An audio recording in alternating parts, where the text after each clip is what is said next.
दोस्तों, नमस्कार। आइए, आप सभी का स्वागत है हमारे YouTube चैनल ज्ञान गंगा जीके में। दोस्तों, हम देख रहे थे राजस्थान अध्ययन, और राजस्थान अध्ययन के अंदर हम आज देखते हैं पाठ नंबर 8, कक्षा 6 का अध्याय नंबर 8 है, जिसका नाम है आजीविका के प्रमुख साधन, यानी राजस्थान में आजीविका के प्रमुख साधन। इसमें दिया गया है कि राजस्थान एक खनिज संपन्न राज्य है। राजस्थान एक खनिज संपन्न राज्य है। यहाँ विभिन्न प्रकार की जलवायु पाई जाती है, अतः यहाँ के लोग कृषि, पशुपालन व खनन कार्य करते हैं। कृषि, पशुपालन व खनन कार्य करते हैं। साथ में यहाँ पर आर्थिक विकास के साथ साथ पर्यटन, उद्योग व सेवाओं में कार्य करने वालों की संख्या बढ़ रही है, यानी समय के साथ बढ़ी है, ये संख्या बढ़ रही है। अब देखते हैं राजस्थान में कृषि।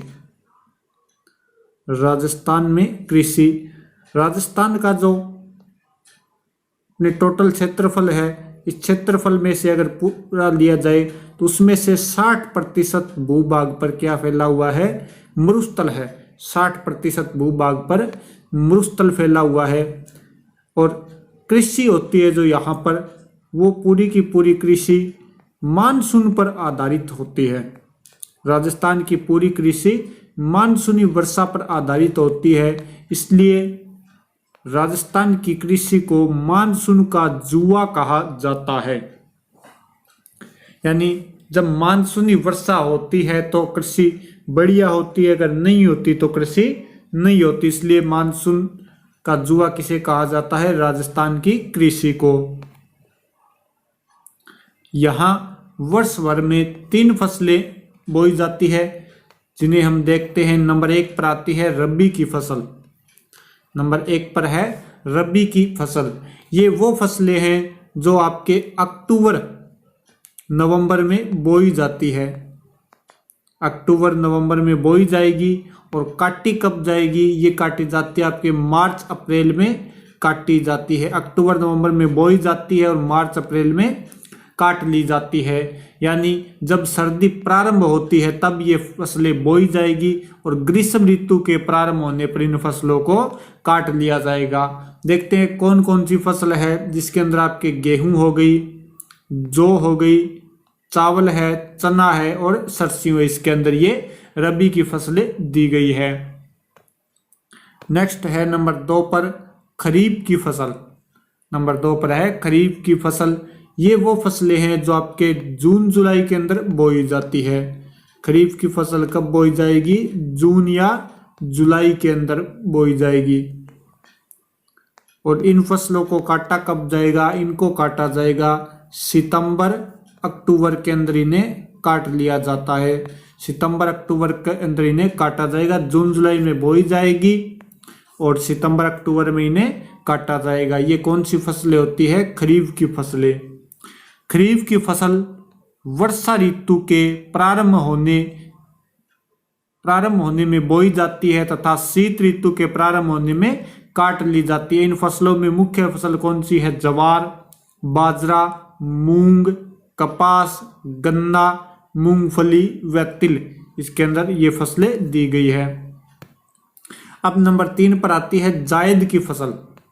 और जायद की फसल वो है जो आपके मार्च अप्रैल से जून जुलाई तक बोई जाती है। यानी मार्च अप्रैल में आपके रबी की फसल काट ली जाती है और जून जुलाई में खरीफ की फसल बोई जाती है।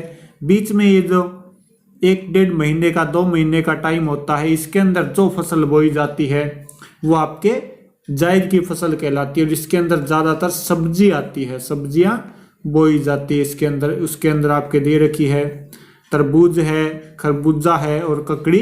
इसके अंदर आने वाली फसलें कौन सी हो गई? सब्जी की फसलें हो गई। अब देखते हैं कि राजस्थान में कृषि के पिछड़ापन होने के कारण क्या है। राजस्थान के अंदर कृषि इतनी पिछड़ी हुई क्यों है? तो इसके अंदर नंबर 1 पर दे रखा है प्राकृतिक कारण। और प्राकृतिक कारण में एक तो हो गया कि बारिश का समय पर न होना, यानी मैंने पढ़ा कि जो मानसून का जुआ कहा जाता है राजस्थान की कृषि को, तो इसमें हो गया बार बार सूखा, ऊसर भूमि, बंजर भूमि व मृदा अपरदन।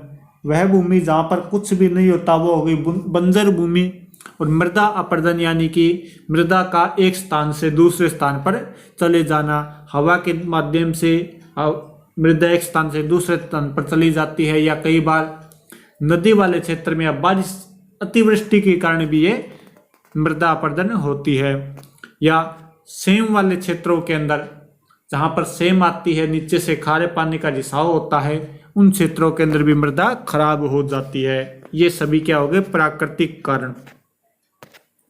आर्थिक कारण में देखें तो किसानों की निर्धनता, उपज का कम मूल्य, पुरानी तकनीक से कृषि सिंचाई के साधनों की कमी, उत्तम खाद बीज की कमी। यानी किसान निर्धन होते हैं, ज़्यादा पैसा नहीं होता, जो कृषि करने की तकनीक है वो भी पुरानी होती है, उत्तम साधन नहीं मिल पाते और उत्तम खाद व बीज यहाँ पर नहीं मिल पाते। इस कारण ये हो गया आपके आर्थिक कारण जो कृषि को प्रभावित करते हैं। संगठनात्मक कारण के अंदर नीतिगत कमजोरियां और भूस्वामित्व समस्या। एक तो सरकार कोई ज़्यादा प्रयास कम कर रही है और कर रही है तो उनका पूरा लाभ नहीं मिल रहा किसानों को। ये सभी कारण हो गए आपके राजस्थान की कृषि में पिछड़ापन होने के कारण। अब देखते हैं राजस्थान में कृषि की विशेषताएं। राजस्थान में कृषि की क्या विशेषताएं हैं?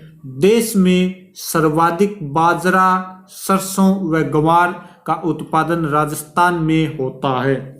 देश में सर्वाधिक बाजरा, सरसों व ग्वार का उत्पादन राजस्थान में होता है, यानी इनके अंदर राजस्थान के अंदर सर्वाधिक उत्पादन होता है पूरे भारत के अंदर।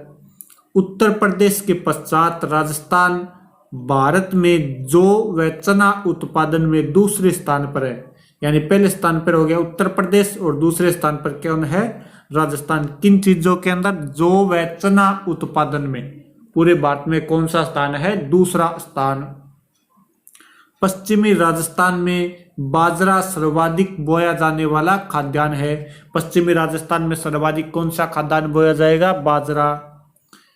दक्षिणी राजस्थान में खाद्यान्न फसलों में मक्का की प्रमुख खेती होती है, यानी मक्का दक्षिणी राजस्थान में बोया जाएगा और आपके पश्चिमी राजस्थान के अंदर बाजरा है, दक्षिणी राजस्थान में मक्का प्रमुख खेती। आदिवासी क्षेत्रों के अंदर डूंगरपुर, बांसवाड़ा, उदयपुर, चित्तौड़गढ़ यहाँ पर सर्वाधिक मक्के की खेती की जाती है। राज्य में श्री गंगानगर जिला गेहूं उत्पादन में प्रथम स्थान पर है। गंगानगर हो गया, हनुमानगढ़ हो गया, इन्हें धान का कटोरा भी कहा जाता है और यहाँ पर सर्वाधिक खाद्यान्न फसलें जिनके अंदर गेहूं होती है और चावल भी यहीं पर होता है अच्छे। पश्चिमी राजस्थान में इंदिरा गांधी नहर से करीब 17.5 लाख हेक्टेयर क्षेत्र में सिंचाई सुविधा विकास हुआ है। यानी जो पश्चिमी राजस्थान है इसके अंदर इंदिरा गांधी नहर से 17.5 लाख हेक्टेयर भूमि पर सिंचाई का विकास हुआ। इतनी भूमि पर सिंचाई होती है, 17.5 लाख हेक्टेयर भूमि पर इंदिरा गांधी नहर से सिंचाई होती है। सिर्फ 36% फसली क्षेत्र में सिंचाई सुविधा उपलब्ध है। यानी राजस्थान के अंदर ही सिर्फ 35% जो फसली क्षेत्र है जहाँ पर फसल बोई जाती है वहाँ पर सिंचाई उपलब्ध है। कुल सिंचित में से 66% क्षेत्र की सिंचाई कुओं व ट्यूबवेलों से या नलकूपों से की जाती है। नहरों से करीब 33% सिंचाई होती है और तालाबों से बहुत कम है, लगभग 1% से भी आपके कम मिलेगी तालाबों से सिंचाई। अब देखते हैं राजस्थान में पशुपालन। राजस्थान में पशुपालन की अगर बात की जाए तो राज्य के मरुस्थलीय और पर्वतीय क्षेत्रों में कम वर्षा व कठिन भौगोलिक परिस्थितियों के कारण पशुपालन ही जीवन यापन का एक सहज साधन है। इन क्षेत्रों में कृषि के अवसर तो सीमित है, साथ ही औद्योगिक रोजगार के अवसर भी पर्याप्त नहीं हो पाते इन क्षेत्रों के अंदर। कृषि तो होती नहीं, साथ में यहाँ पर औद्योगिक रोजगार भी प्राप्त नहीं हो पाते। ऐसी स्थिति में ग्रामीण लोगों को पशुपालन से ही रोजगार की आवश्यकताओं की पूर्ति करनी पड़ती है, यानी पशुओं से ही उन्हें रोजगार प्राप्त होता है और उन्हीं से अपनी आवश्यकताओं की वस्तुओं की प्राप्ति करनी पड़ती है। पशुपालन की दृष्टि में राजस्थान देश का दूसरा राज्य है या देश में दूसरा स्थान रखता है। पशुपालन की दृष्टि से राजस्थान देश में दूसरा स्थान रखता है। राजस्थान में भारत का लगभग 11.27% पशुधन है। कुल भारत का 11.27% पशुधन कहाँ पर पाया जाता है? राजस्थान में पाया जाता है। मरुस्थलीय और पर्वतीय क्षेत्रों के अलावा संपूर्ण राजस्थान में अधिकतर किसान खेती के साथ साथ पशुपालन भी करते हैं, यानी ये तो खेती के साथ साथ क्या करते हैं? पशुपालन, कृषि भी करते हैं और पशुपालन भी करते हैं। राजस्थान के पालतू पशु, पशुपालन की दृष्टि से राजस्थान में गाय, बैल, भैंस, बकरियां, ऊंट, भेड़, घोड़े व गधे आदि पाले जाते हैं। राजस्थान के मरुस्थलीय प्रदेश में ऊंट, बकरियां, भेड़ पालन बहुतायत किया जाता है, यानी राजस्थान के मरुस्थलीय प्रदेशों में सर्वाधिक ऊंट, बकरियां और भेड़ पाले जाते हैं। राजस्थान की 20वीं पशु गणना जो 2019 में हुई थी, 20वीं पशु गणना के अनुसार ऊंट व गधों की संख्या में चिंताजनक कमी आई है, यानी ऊंट व गधे हैं इनकी संख्या में क्या आई है? कमी आई है। भेड़ बकरियों की संख्या में भी कमी आई है। गाय व भैंस की संख्या में मामूली सी वृद्धि हुई है। भैंस व गाय की संख्या में मामूली सी वृद्धि हुई है। और वैसे अगर आपसे पूछ लिया जाए कि राजस्थान में 20वीं पशु गणना में पशुओं की संख्या में वृद्धि हुई है या कमी हुई है, तो इसके अंदर आपके कमी हुई है। इसके अंदर कमी हुई है, वो भी 1.6 के आसपास इनके अंदर कमी हुई है पशुओं के अंदर। देखते हैं राजस्थान में मुर्गी पालन का व्यवसाय भी तेजी से बढ़ रहा है, यानी पशुपालन के साथ साथ मुर्गी पालन का व्यवसाय भी साथ में बढ़ रहा है। पशुपालन से लाभ, पशुपालन से होने वाले लाभों को अगर देखें तो पशुपालन से लोगों को रोजगार मिलता है एवं पशुओं पर आधारित उद्योगों का विकास होता है। एक तो इससे लोगों को क्या मिलेगा? रोजगार मिलेगा। एक जो पशुपालन पर आधारित उद्योग होते हैं उनका क्या होगा? विकास होगा। जैसे कौन से उद्योग हो गए? इस व्यवसाय से पौष्टिक आहार जैसे घी, मक्खन, छाछ आदि की प्राप्ति होती है। इसके अलावा व्यवसाय कौन से जो पशुओं पर आधारित है? डेयरी हो गई आपकी, ऊन व्यवसाय, परिवहन, चमड़ा, चारा आदि उद्योगों के विकास को भी प्रोत्साहन मिलता है। इसके अलावा बड़े पैमाने पर पशु उत्पादन का विदेशों में निर्यात भी किया जाता है, यानी पशुओं का विदेशों में या पशु उत्पादन, पशुओं से जो वस्तुएं प्राप्त होती है उनका विदेशों में भी निर्यात किया जाता है।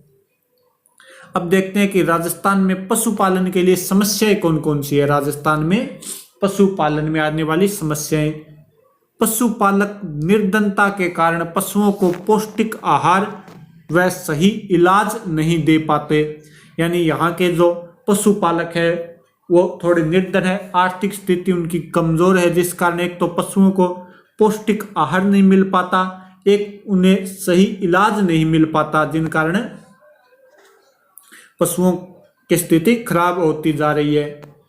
पशुपालकों के पास कमजोर व घटिया नस्ल के पशु है, हमारे पास बढ़िया हाइब्रिड नस्ल के पशु नहीं है, ये भी दूसरा कारण है जो पशुपालन में उत्पन्न करने वाली समस्याओं में से एक है।